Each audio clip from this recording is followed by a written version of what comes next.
讲到过去，美国总统川普川普初二宣布对等的关税了后，全世界股市拢被吓死。证交所的董事长林秀明真罕见地今日台股开盘前开因应的说明会，伊表示讲，针对美国公布新的关税措施，会积极应对。不过股市短时间内底，伊的震动是在所难免。希望讲或者投资人有淡薄信心。不过呢，市场内的风声讲，有不少证券行的主管已经呢，伫年假的尾声，就是年假未好煞，已经先入公司严阵以待。这业务人员讲，伫开盘前嘛传消息给投资人，讲请大家小心以对。这材料显示讲，台股的气氛正紧张。呼吁投资人给予我国的企业、政府信心。证交所和你伫开盘之前按内投资前，今仔日台股开盘是规盘青冷冷。英国监管会把推出着500禁空或者是限空措施。第一届禁空令是伫1998年9月，因应亚洲的金融风暴。第二届是2008年9月，因应金融海啸，前后实施5档接股。2015年中国股灾，平盘以下禁止放空。2020年3月新冠疫情，监管会推出着有条件限空令。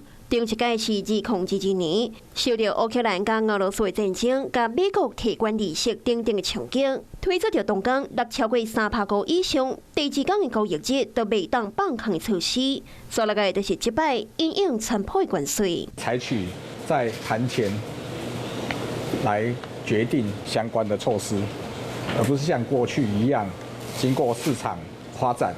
采取渐进式的看法。这个监管会提出2大历史上上严格限空令，包括了投资人借款卖出的总量提高出3%，等于外资借款卖出打1折，将永冠保证金的成数有关到130%，为期5天，实施到4月11日。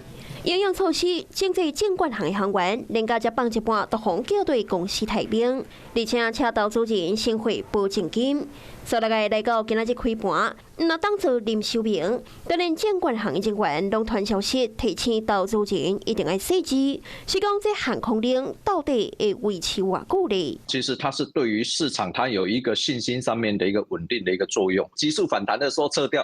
大家觉得，我可以放空了，我可以容易放空了，应该就是要维持一段时间。证交所强调，谨慎面对最近股市的起落变化，加速股市若发生着非理性的连续崩盘，必要时会配合主管机关的政策，希望会当像英国同款，度过这摆的股灾。